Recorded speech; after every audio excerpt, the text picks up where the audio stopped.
Okay. Now it's on? Yes. I can start? Yes. Hi, Shavua Tov. Shavua Tov. Shavua Tov. Ma shlom kulam? בסדר.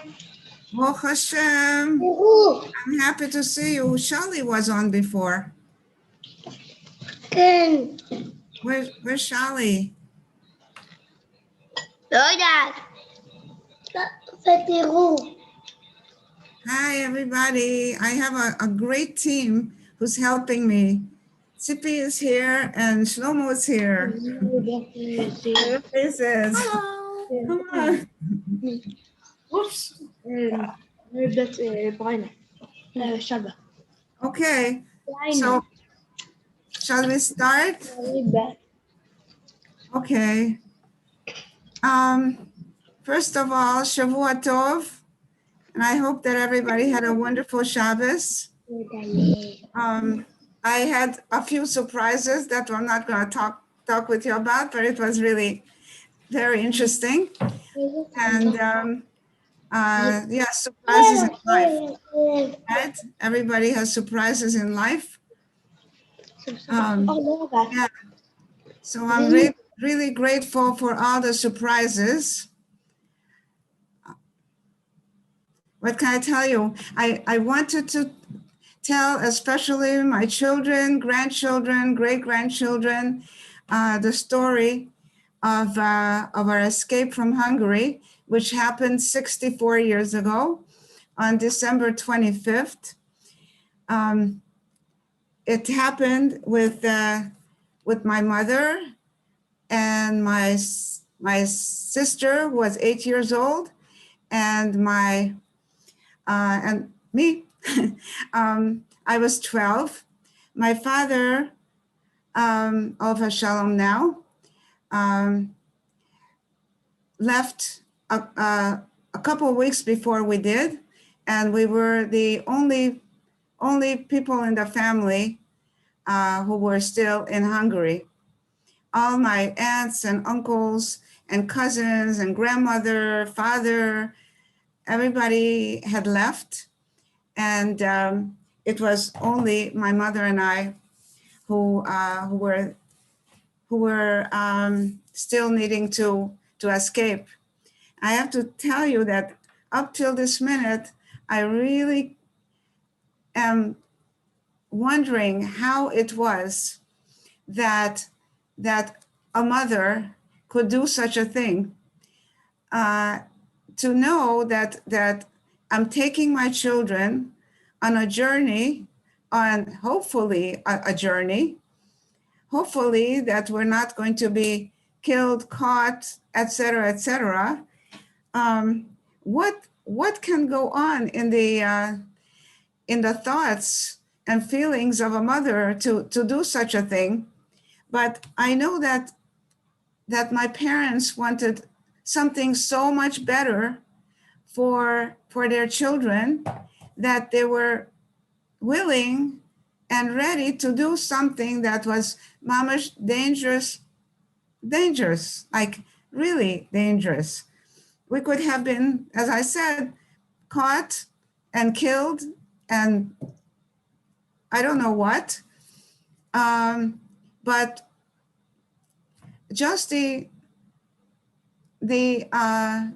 will, just the yearning to do something good for one's children can make us do things, I guess, that we ordinarily wouldn't do. And this was not an ordinary occasion. And I'm so grateful that such things did happen in my life. And you know, some people know already who I'm close friends with, etc., that I was born during the war. And without saying too much more, it was during the bad times in Hungary during the war. And once when I asked my mother if she could tell me what time of the day I was born, she said that she can't remember because the bombs were falling, and she just didn't recall looking at the clock. So that was a pretty good start, an interesting way of coming into the world. Actually, once one of my friends, wonderful friends, Reb Meir Abasera, who was a healer person, he said, you were born with a nervous stomach. So I was kind of laughing, like, yeah, right. I was born with a nervous stomach. I think anybody, even an infant, a newborn, before, like even, a fetus can feel things, and no wonder those things happened. Anyway, I just want to move forward. That when I was 12 years old, we had another major event in our life. Revolution started in Hungary. All that time after the Soviet army liberated Hungary from the Nazis. Of course, Hungary was under the rule of a communist government. And I guess it took about 12 years for people to get up some courage to say that's it, because I'm sure that some of you know that it wasn't easy to be under a communist government. It was pretty life-threatening, and it was dangerous. People were living in fear the whole time, and definitely it wasn't a free country. But the free country the only free country that surrounded Hungary was Austria. Anyway, I just want to tell you that how did this, to me as a 12-year-old, how did this happen to come into my vision? I was going home from piano lesson, and I saw hundreds, thousands of people on the street shouting and putting up posters about a revolution, that we have to overthrow the communists. And I thought, I don't know, I've never seen anything like this happening. And I went home to tell my mother that there's a revolution that's happening. And she couldn't believe it, because not so many people knew about it.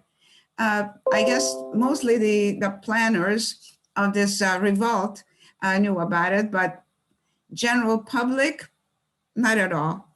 Anyway, so turning on the radio, my mother did find out that yes, there was a revolution, and actually, like, thousands of people were killed. It was war. It was like with ammunition. It wasn't just protesting outside, in the town square or something like that. It was war. And in fact, many buildings were destroyed and shot at, and people were amassing, and a lot of people were killed. I didn't even realize until I read in history books, which I didn't do for many years, because I thought, okay, so I've lived through this, and so why do I have to look at history books? But a few years ago, I bought a book about the Hungarian Revolution. I have to tell you, I didn't read it, but not all of it. But really, I found out that thousands of people were killed.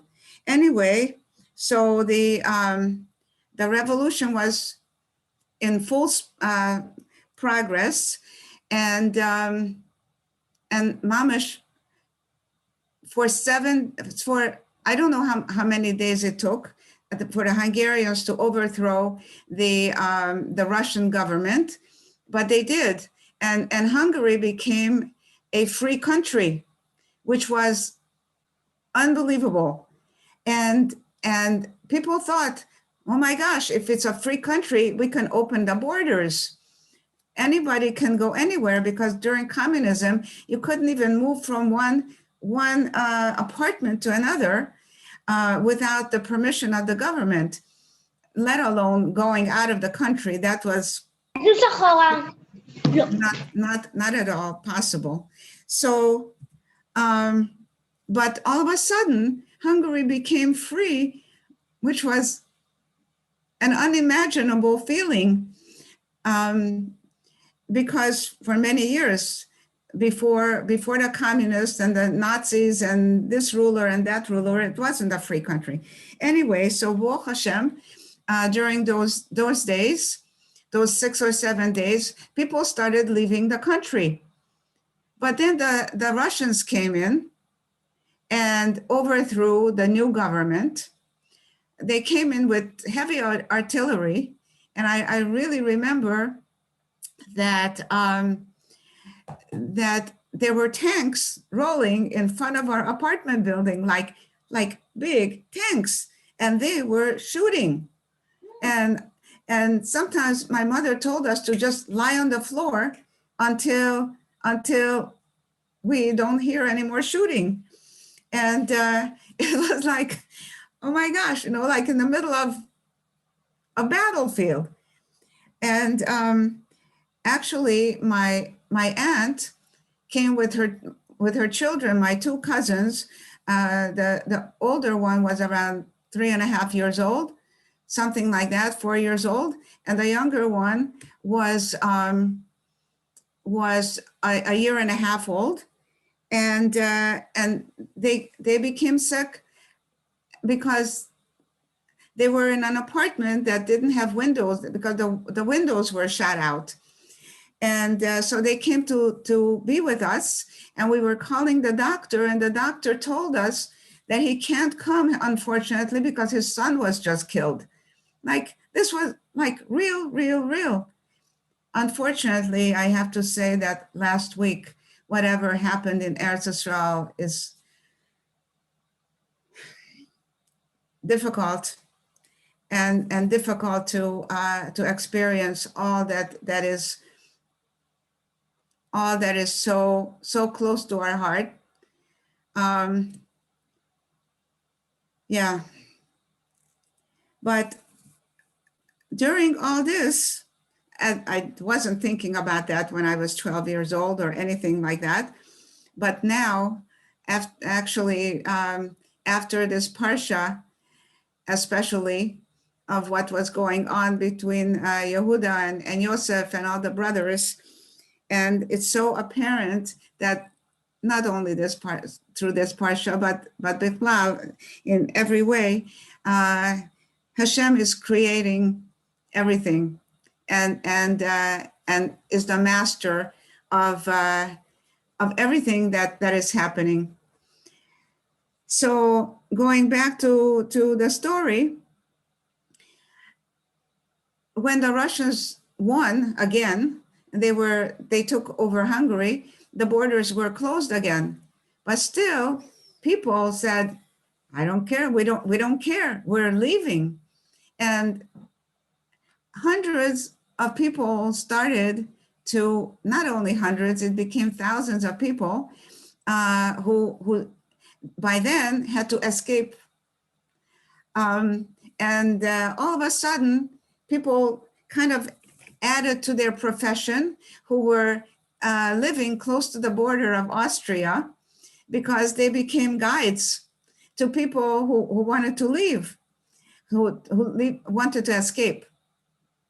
It wasn't just leaving. It wasn't like getting a ticket on an airplane and leaving and not telling the stewardess, nothing like that, or a train or a bus or a car or anything like that. It was really escaping, and we were definitely not allowed to tell anyone, because anyone especially under communist government, could tell on anyone else anytime. And it happened many times. And that was one of the problems. The communists, mamish, killed millions of people, and people would just disappear. I knew people who just like from one day to another, they just disappeared. So it was under these conditions that Dafka, and in spite of all of this, people just had enough of whatever was going on. By the way, this was not a Jewish thing. It wasn't like only Jews had to escape. But my mother did tell me that, like, how would somebody decide to escape? And as my mother was triggered by somebody in our apartment building when she took, as a precaution because of the revolution and the fighting, she took some blankets into the basement of our apartment building, and on the way, someone who, a non-Jewish person in the building said, those dirty Jews, they want to, provide for themselves wherever they are, even if we have to be in the basement to hide ourselves. And my mother said that this was like a trigger to tell her that she doesn't care. She's leaving. By this time, my aunt, the cool cat of the family, she was the youngest one. She wasn't married yet, and she left. And after that, my other aunt and her other side of the extended family, they somehow were able to hide in a truck. All of them, I don't know. And it took from Budapest to the neighbor, the little town that they were going to, or anybody was going to, near the border.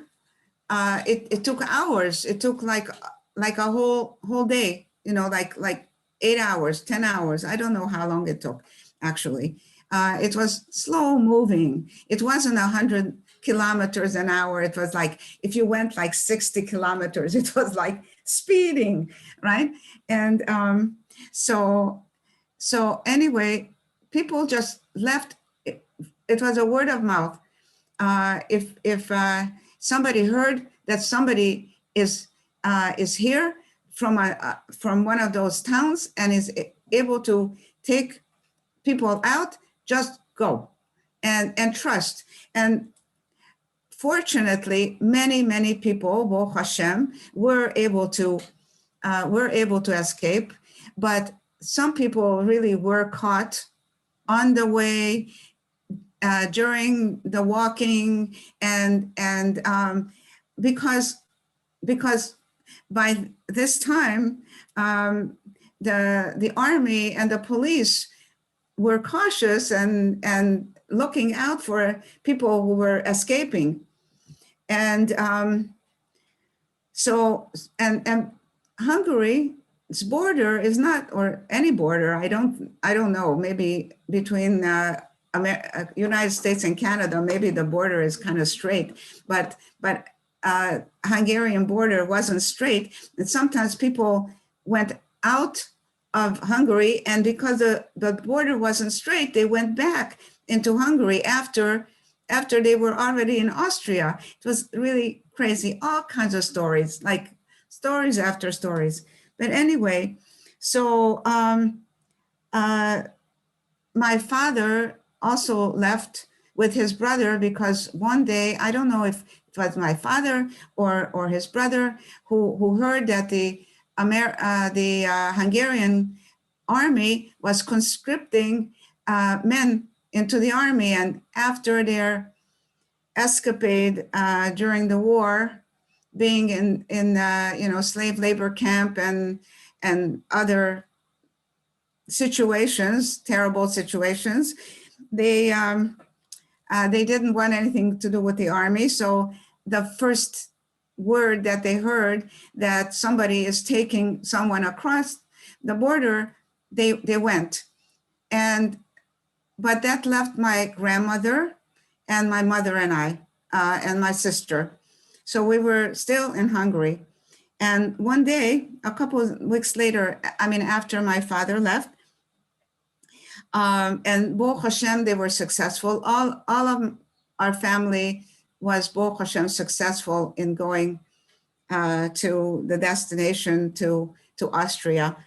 And but one day there was a knock on the door with these two men, and they were telling my mother that they were sent by my aunt, who from Vienna, through word of mouth, of course, that they could take us across the border. So sometimes, like you have to be a little cautious in believing somebody, but I guess my mother asked, leading questions, and found out that she could trust these men. And they looked at this older lady and two little children, and they said that we have to split up because they can't take all of us together. It would be really dangerous, and it would be slow. So, of course, my mother didn't want to leave her mother. That was the whole, idea. That's why we were still there. And so it was decided that my grandmother is going to be taken first. And yes, a few days later, the men came back to tell us that they were successful with my grandmother being in Austria, and they came to take us. By this time, it was like December 20, I don't know, let's say 21st or something like that. And they said that we should get ready. They'll take us across the border on the night of December 24th. So fine, they came. By the way, these men, they worked for the railroad. So they knew the ins and outs of how to get from Budapest to that town where they lived. That was close to the border of Austria. And so they said that the plan was that they'll come early in the morning, December 24th, and they'll meet us at the train station. And so that's what we did. But I have to tell you that it was a secret that we left. So my mother thought that it would be better for us, my sister and I, to spend the night at one of her cousins' house. And so she took us there the day before. And by the way, how did we even have money? Because this was very expensive. Of course, it was like a money-making proposition for these guides. We had a beautiful piano, a little baby grand, and somebody in our building had been eyeing that piano for years. And she said, anytime you want to sell this piano, I'm buying it. So my mother thought, here's my opportunity to sell the piano so we could have money to cross the border with. But you just don't sell a piano during a revolution. She had to have a really good excuse. So Baruch Hashem, my father and mother, both of them, they knew how to create things out of just about nothing. I mean, from something, but just about nothing. Anyway, my father built a little house in the country for us in the mountains. And my mother thought that it would be a good excuse to tell the person who's going to buy the piano that, and Bechlal, that that she needs the money because there was a big plumbing problem at this house, and she has to sell the piano for that. Okay, so that was the excuse, that if somebody would have asked her when she was leaving early on that morning, like, where is she going? And so that was the excuse that she had in her mind. Anyway, so she locked the door on something that my parents worked for, everything that after they lost everything from the war, except one thing, actually, I should say. I'll tell you in a minute. But just, can you imagine just locking up your door and leaving everything that you have worked for, and that's it? Like, what did it feel like? Actually, I know that my mother was asked this question, and when we were clearing her apartment, I found a little notebook that had this question in it, and she said that the overwhelming wish that and hope that she had in her mind, that she's going to be able to provide something much better than what she was locking up. She had this great hope of success for her children, and this is what was her impetus of locking that door. Anyway, she came to pick my sister and I up, and we went to the railroad, and met the men at a designated place and they told us that we have to board the first train car that was closest to the engine, because the plan was, by the way, I just want you to know that this was Christmas Eve, right? I mean, the day, like December 24th or something like December 23rd. I don't know. Is Christmas celebrated at night? I don't know. Whatever. I don't know. But anyway, my mother told us that if anybody asks us where we're going, we have to tell them that we're going to families for the holiday. And actually, my mother told us that we have to say the name of the holiday, which was very, very foreign to us. We thought that if we really have to say that, maybe our teeth are going to fall out. I don't know what, because the Christian holidays were very, very religious. And Yidden, I mean, us Yidden, our family at least, we didn't have anything to do with it. Anyway, and we didn't say those words that had to do with Christian holidays so much. Anyway, but yes, so the plan was that we were supposed to board the closest car to the engine, because after the train pulled out well enough from the main station, the train was supposed to stop, and my mother had to run from the first, the car to the engine, because that's where she was hiding the whole time. So that was the plan. And yes, we did that. And that left my sister and I traveling by ourselves, an 8-year-old and a 12-year-old. So we didn't know if we'll ever see my mother again. And we didn't know what is going to be happening, but we were doing whatever we were instructed to do. So, by the way, my sister carried her doll. And my mother also told us that if somebody asked, where did you get that doll?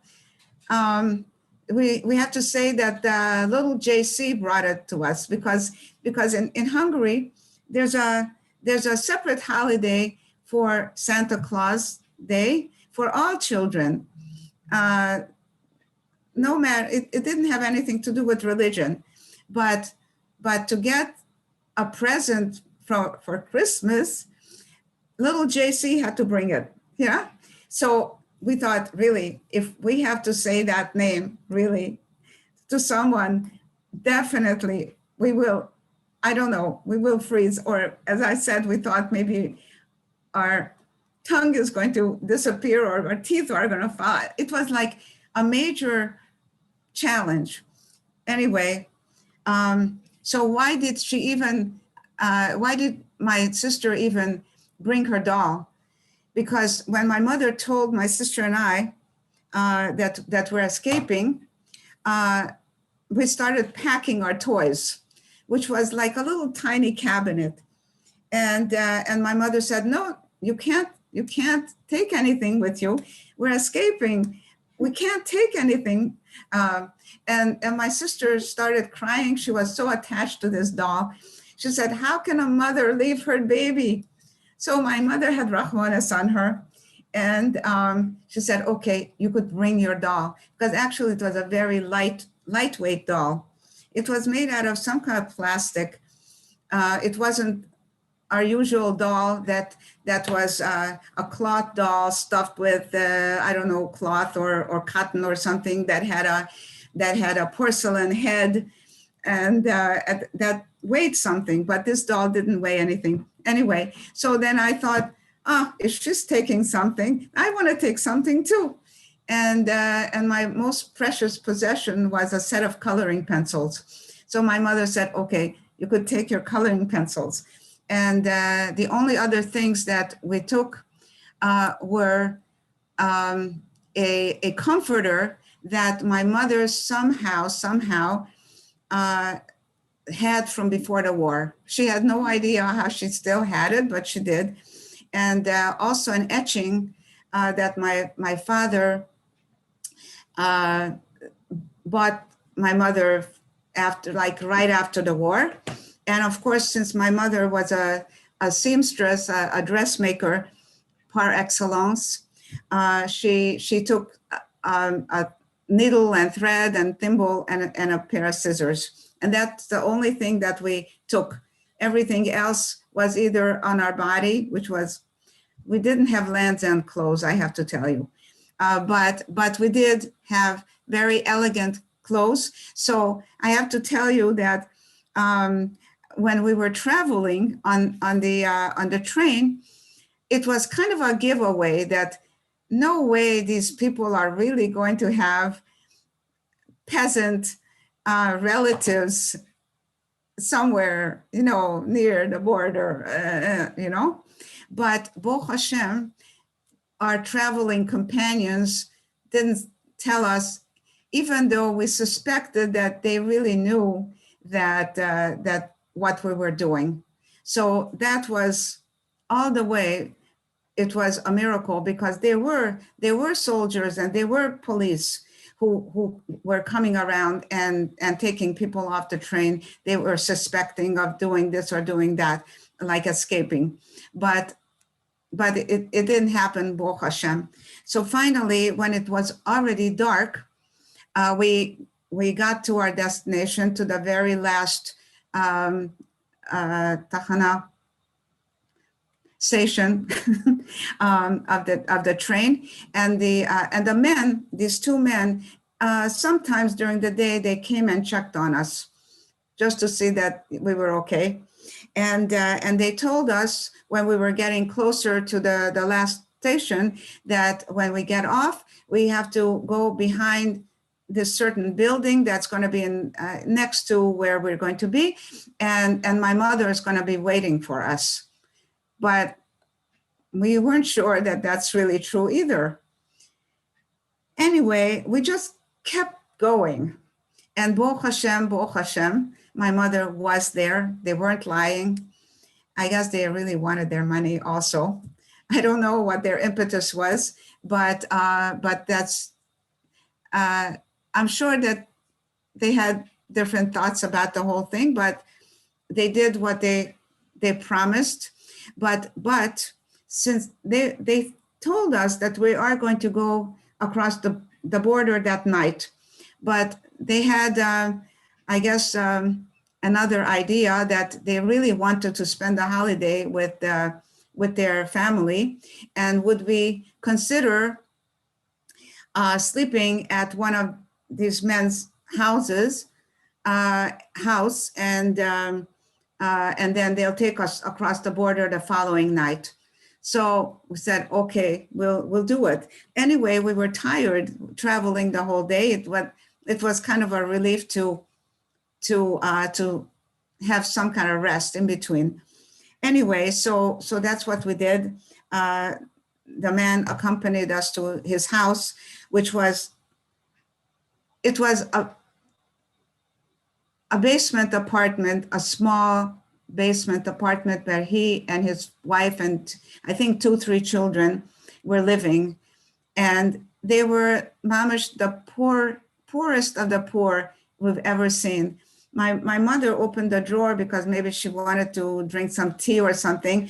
And in the kitchen, she opened the drawer and she found a couple of spoons, a couple of knives, and a couple of forks. And that was their possession. And I don't know, they had whatever, very, very limited anything. Yes, we spent the night there. And the Bale Batim, the house's owner, whose basement we were in, they were very nice also. They could have turned us in any minute, but they didn't. And in fact, they invited us to their Suda, their holiday meal. And we thought, oh my gosh, like, I have to say that we were not kosher in our life in in Hungary, but my mother never bought anything that wasn't kosher either. But we never had any food that wasn't kosher food.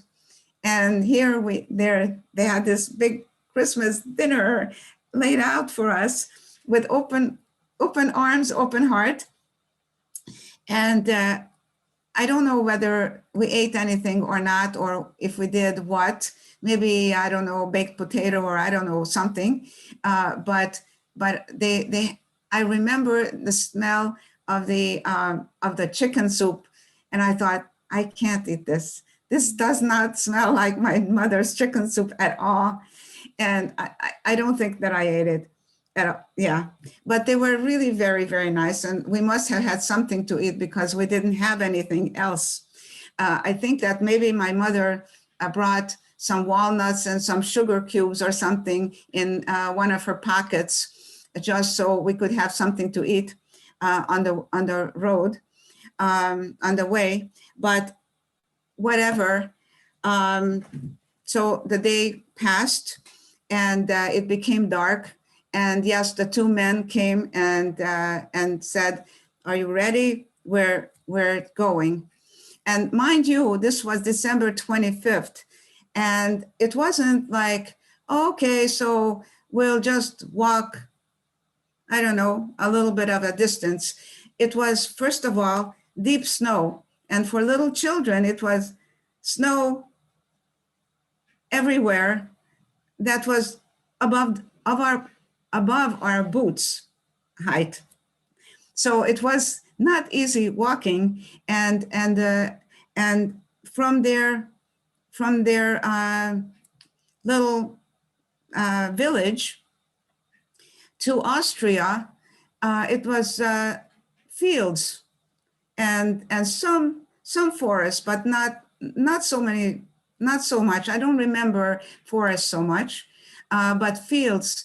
It was probably, grain fields, or I don't know, cornfields, or I don't know, something. So it was pretty flat. It was a little bit hilly, but it wasn't mountains. And the plan was that we were actually following a railroad ditch. I mean, we were walking in the railroad ditch for quite a while because because there were searchlights. We had to duck every time the searchlight went around.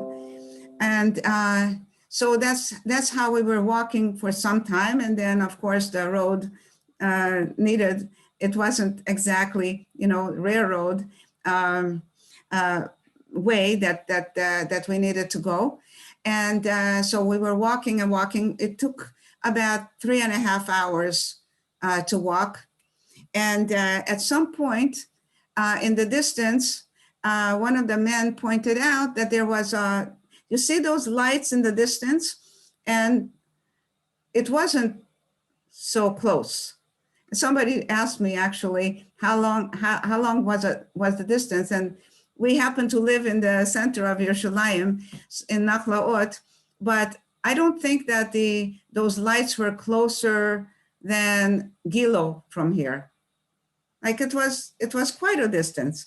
It was another, I don't know, hour and a half or more walking distance. But we kept our eyes on that light source. But I have to tell you that it was right after he showed us those lights, he said, oh, but we just have to cross this frozen lake. And I remember that was the only time that I was really scared, because I thought, what if this frozen lake wasn't strong enough to hold us? How do we know that the thickness of the ice, was thick enough to hold the weight of adults, children, etc. So it was kind of scary. And actually we were walking like ducks, with our feet apart, because we didn't want to put pressure on one place, fearing that the ice happened not to be that thick, where we were walking.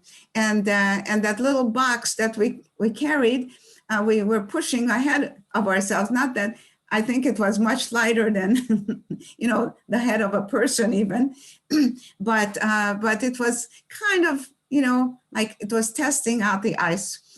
Finally, Baruch Hashem, after, as I said, about 3.5 hours of walking, but it was like not easy walking and scary walking. We did get to that light source, and lo and behold, it was Baruch Hashem. It was either the restaurant of an inn, or a restaurant, or I don't know exactly. I don't remember what it was, but it was a place to have something to eat. And we went in, and of course, people, we were not the first one to arrive to that place, because I guess this was a route other people knew. And the people at this inn, they looked at us and they knew the score, like, who are these people? They're not just, the local town folks coming in for a beer, I don't know, something. And they gave us something hot to drink, and they peeled off some of the frozen outerwear that we had on, because it was frozen. It was cold. It was December 25th. not in Miami at all, which actually we ended up in. But so when we Baruch Hashem got a little warmer, we were told that the school during the vacation, especially, was converted into like a welcome station for all these refugees. And by the way, I just want to tell you that I still remember there was a little, like 45 record jukebox there in that restaurant, and that I never had seen before. and it was really kind of awesome. Some people thought, oh, they'll treat us to some music or something, and they put some money into the machine, and around went the records for their selection. I don't know what it was, and then went, like laid down, and the records started playing, and I thought, oh my gosh, this is really out of the world. Like, we've never seen anything like it. Anyway, because in a communist country, I think only like the top echelon had anything that was really a little bit extraordinary. Everybody else had to work, and you had to have 1-year plans and 5-year plans that you'll accomplish for the communist government and for the good of the country, etc. Anyway, it was interesting to live there.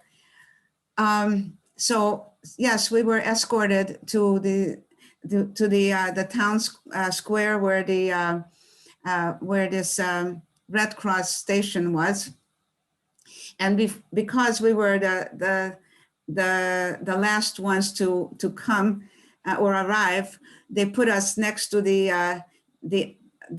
iron stove, because it was the warmest place. But there was a large schoolroom, and or I remember it large, but there were mattresses on the floor, and there were other people sleeping there. It was the middle of the night already.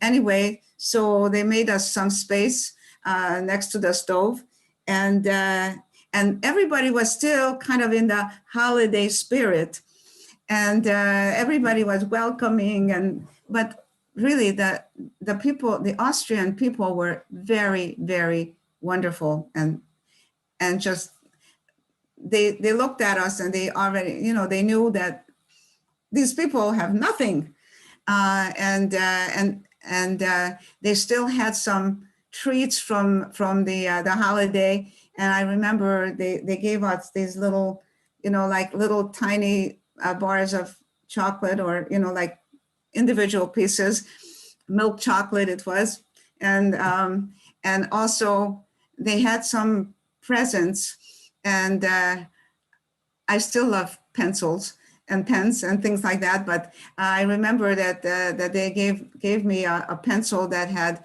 the flags of all kinds of different countries. Anyway, so our idea was that we have to find all our relatives, of course. And my mother had an address where one of my aunts was supposed to be. And somehow we made it there on a train or a bus or something. And we didn't have any shillings. We didn't have any money. But people, they said, okay, so they don't have any money. Of course, you could travel. In fact, mamish invariably, they reached into their pockets or their purses and gave us, I don't know, oranges, apples, whatever they had. And some people may have even given us some money. I don't remember, but I don't know how we traveled from that town to Vienna, which is where we wanted to go, because that's where our relatives were. And but I do remember being on a train going to Vienna, and remember trying to find our relatives. But I have to tell you that we saw people we knew from Budapest in Vienna, and they directed us toward our relatives, just to find out that my father and his brother, in the interim, they were put in jail because somebody who knew them in Hungary and was jealous of them because they were special, like artists. They were both window trimmers and display men, and they used to work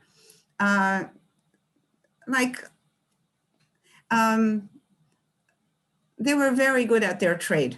and whenever there was a special exhibit, they were working on that. And somebody, I think they was also in that trade, but he didn't get to do all that. So he told the Austrian authorities that my father and his brother were communists. So they were put into jail until it was proven that they were not communists at all. In fact, they did everything in their power not to be communists. Anyway, so, little nicks and crannies that people go through. Anyway, so by then, Baruch Hashem, yes, the American government and I think Jayas put us up into hotels, and we were eating in an American soup kitchen that was run by the embassy, and and somehow I think maybe Jayas, I'm not sure who actually, gave us some money, and I remember going into a Macaulit kind of store, and the fragrance of that store is still with me. They had things like dates and figs and chocolate and all kinds of like delicious things that we didn't have in Hungary. And I have to tell you, it was because during the winter, so it's a citrus fruit season. So I did taste an orange once because my cousin, who now lives in, or has been living in California, in Los Angeles. Her birthday is December 22nd. And once, as a birthday present, she got an orange. And everybody at the birthday party, all the cousins and everybody, I don't know, the aunts and uncles, we shared an orange. So I did taste orange in my life before, but it wasn't like you could take an orange or a tangerine and peel it and eat it. It was, mamash, almost all the time still, when I open an orange or a tangerine, my mind flicks on that fragrance. That the whole hotel in where we stayed smelled like oranges and tangerines and things, because it was like unbelievable that we could have access to such things. Anyway, so we stayed in Vienna for only 2 weeks because Baruch Hashem, my mother had 2 brothers who were already in the States. One was in Miami and one was in Los Angeles, 2 pretty good places to live. So actually the suggestion was that the family should be split up, some people going to Los Angeles and some people going to Miami. And since my father's brother and family, we were the closest relatives to my father anyway. And so the 8 of us, we were going to Miami, and the rest, my grandmother, aunts, uncle, and children, child actually, they went to Los Angeles.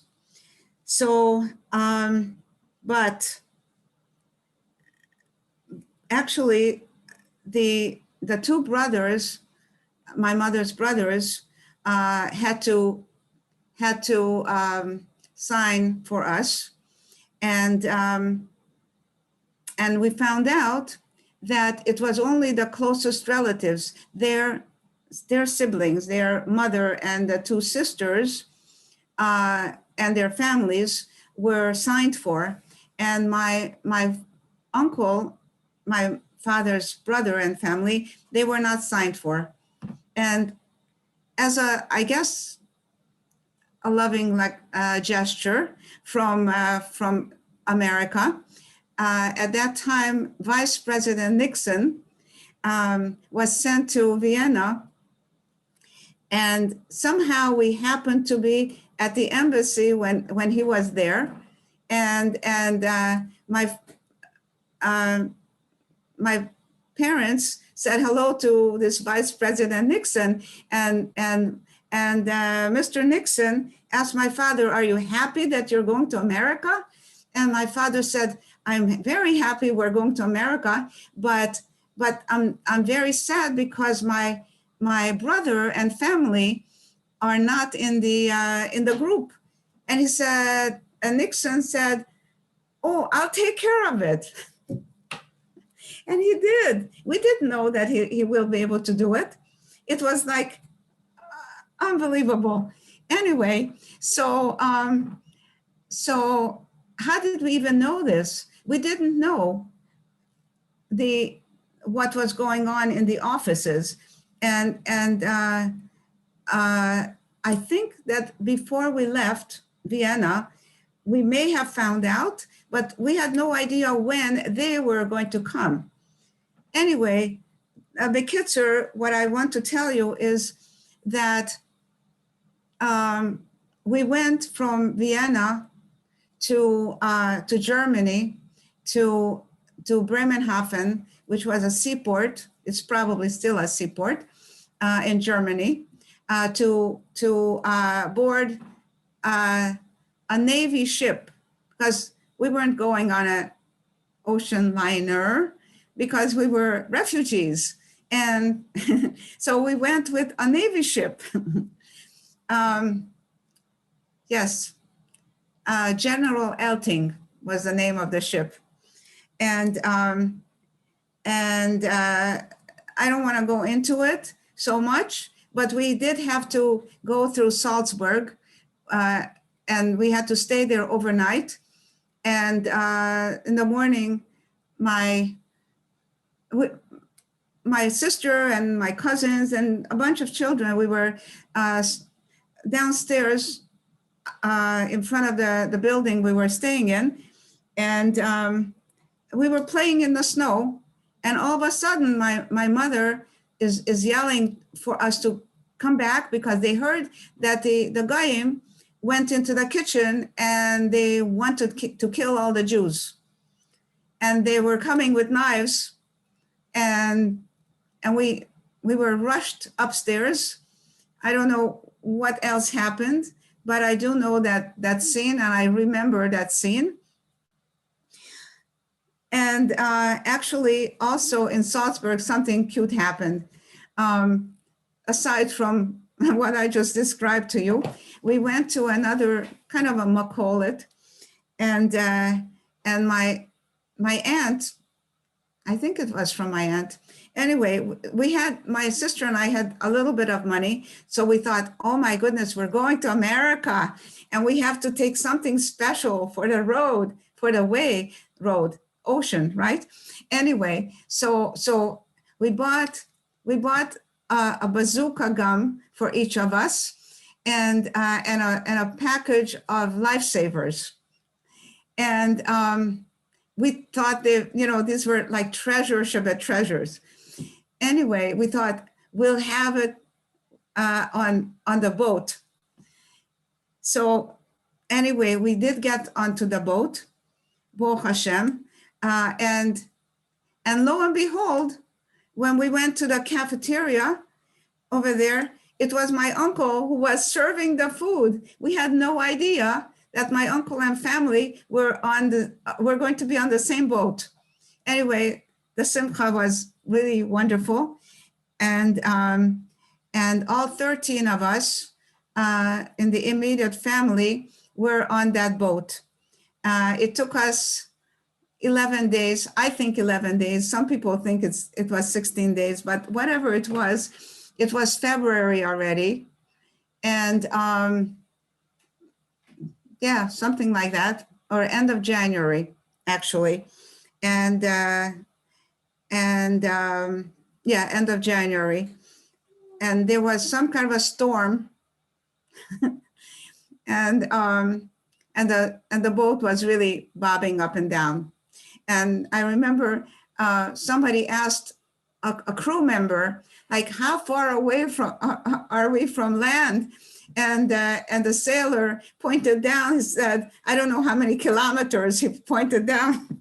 That's how close we were to land. Anyway, so most everybody got seasick on the boat, because it was like, even though our journey took us a few more days, because we went around this major storm. But yes, finally. So on one of these days, my sister and I were fine, but we thought, we're going to taste this bazooka gum. And first of all, we were not used to very sweet things. And this bazooka gum contributed to our getting seasick because it was so sweet. Anyway, that was kind of the last time that I had a bazooka gum. And but we treasured the lifesavers, and it wasn't until a few months we were already in America when we found out that it wasn't so expensive. And we used to, my sister used to take a half of a ring of the lifesaver, and I had another half. That's how we consumed it. Probably took, I don't know how many months for us to enjoy this. You know what I'm talking about? Anyway, so this delicacy of lifesavers. So anyway, when after 11 or so days, we arrived in New York Harbor. Early in the morning, it was still dark, and 1,500 Hungarian refugees went up on the deck, waiting to see the Statue of Liberty. So finally, it got to be visible. But before that, when we were approaching the harbor, I remember seeing lights, like long lights, and I thought, wow, what a long train. And then I thought, this train is really, really long. And when it got to be more daylight, I realized that there were cars. And if you've ever been to New York, it was the FDR. The cars were going, and we had no idea that there were so many cars. But and anyway, I still remember that scene also. And actually, when the boat docked, and they put the little bridge from the boat to land, it was actually a little Hasidic child who crawled across this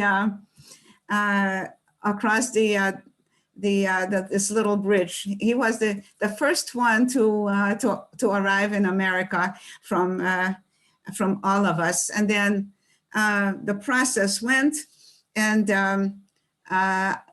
every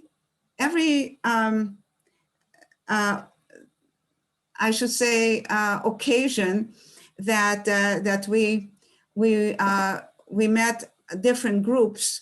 Not only at that time, because the Red Cross actually was waiting for us to give us something warm to drink and give us, I don't know, some mezonot, some cake, or I don't know, something. They also gave, in Vienna also, as well, they also gave us soap and toothpaste and toothbrushes, like, how do you call that in English? I don't know, whatever. I remember the word in Hungarian, but right now. Anyway, so we were given these bags, different kinds of bags full of items that were necessary to take on a journey. And in Vienna, sorry, in America, when we arrived, the Red Cross gave us these little cloth bags with their emblem on it. And I have to tell you that my parents saved that item, and I have one in my possession because when we were dismantling my mother's house a little over a year ago, we found two of them, one for my mother, one from my father, I guess. My father used to use that as a tefillin bag. He received a pair of tefillin from I think the rabbi on the boat, and I still have it in my house now. And so all these treasures. So anyway, I just want to tell you, going back just a little bit, in Vienna, all these Hungarian refugees, escapees we were called, were carrying these blue boxes of, blue bags. It used to be that airlines used to give out these bags, with their initials on it, like TWA, Delta, I don't know, whatever. These blue bags, airline bags. But the bags that we got, the inscription was United States Escapee Program. And we learned what that meant. Anyway, so put that in your pockets. So so we had that with us also, but from that place where we arrived, we were transported. We were all transported to a place in New Jersey, a military camp, where Baruch Hashem, we were given clothes, and I remember getting a pair of red patent leather shoes. And even though it was February, I insisted that I have to wear it. And even though there was snow on the ground, that's what I wanted to wear. Anyway, we were given pajamas, nightgowns, et cetera, et cetera. I remember the men putting on their pajamas. We were in barracks, and the men put on their pajamas, and they already were American, with these American pajamas, and they were walking around saying, okay, because we didn't speak English, but they learned a word. So these kinds of things are in my memory. I don't know what happened. Anyway, we stayed there for a few days until each of the people we were and families, we were divided toward where our destination was, and we went from that Camp Kilmer place to a hotel near the airport. So I remember being kind of crowded into a couple of rooms at the hotel, and my mother, I see my mother with her tears flowing down her cheeks, and she said, I don't care if you need to go to a bathroom or you don't, but go see the pink tile in the bathroom. You have to go see the pink tile in the bathroom. Anyway, Baruch Hashem, we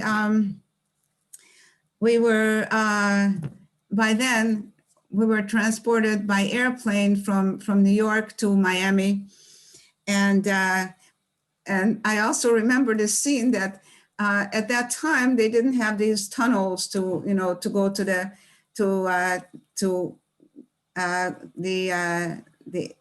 airplane, had to go to an outside area.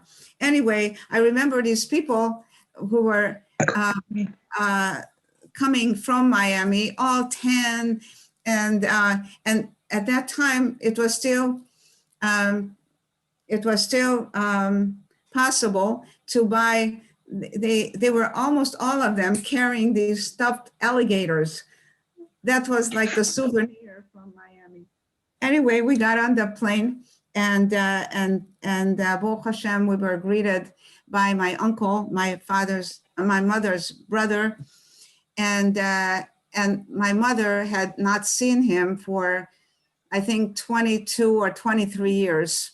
So it was really very special to meet, but also they were cautious. They didn't know how these refugees, will turn out, and from the airport to the hotel that we were staying in, my uncle had to, I guess, drive by the city hall, and he pointed out to us that there's a jail on top of the city hall, and if you don't behave, they'll put you there.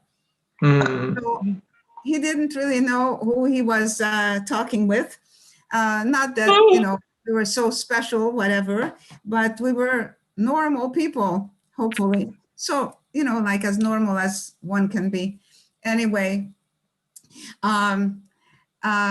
so I think that my uncle apologized to my mother at my sister's graduation from medical school, that he didn't really know, and nobody really knew what the refugees are going to be like. So Baruch Hashem. Baruch Hashem. We started our life in Miami, and I have to tell you that my parents really kept working and providing the very best home that they could have for their children. And Baruch Hashem, life has had turns, and Baruch Hashem, one of the main reasons I wanted to say this story over tonight is because I'm so grateful that my children and my grandchildren and my great-grandchildren are in Eretz Israel, and all our extended families, and I consider all our friends and students and anyone who came into our house, Baruch Hashem, many, and hopefully it will continue, that I just wanted to thank Hashem for everything, for the past, for the present, and definitely for the future. So I love you all, and thank you for letting me do this. And Zoom, Baruch Hashem, for Zoom. I don't know how to operate it, but my crew over here definitely did. And I really thank everyone, and I love you, and be well. Love you, Judy. And Thank you. Thank you so much. Love you. Wonderful. Thank you. hi, everybody. I can say hello, Netzach and Noam. Netzach is one of my sons, and Noam is Netzach's oldest daughter. And I see Nachi also, and I think I saw Leah before. Yes, yes. Leah and wow, my beautiful Mayan, and Leah Chesed, and hi, wow, and beautiful. How are you feeling? You're okay? And everybody else I see, I love you all, and be well. And just know that even the most difficult things are not as difficult when you know that you're doing it for Hashem, and you're doing it for your children. You're doing it for your present and your future, and everyone in this world, in another world, everywhere. So, Shavua Tov. Agetavach. And Shabbat Tov to everyone. I want to say l'chaim to my mother especially, and my father for giving of themselves so much that that no matter where we were being really loved and cared for, and l'chaim. Love you. Shavua tov. Shabbat Tov. Shavua tov. Chaim Love Tovim. you. Yeah, you want Shkoyach, Mama, the Shkoyach. Shkoya. All our kavod. Yeah. Well, Terrific. Shavua, you're on too.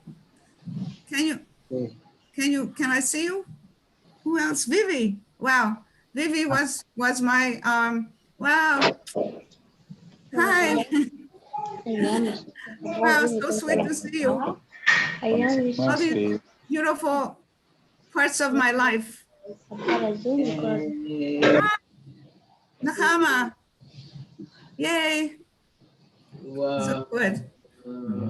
So Mata Esther, you're on too. I see your name.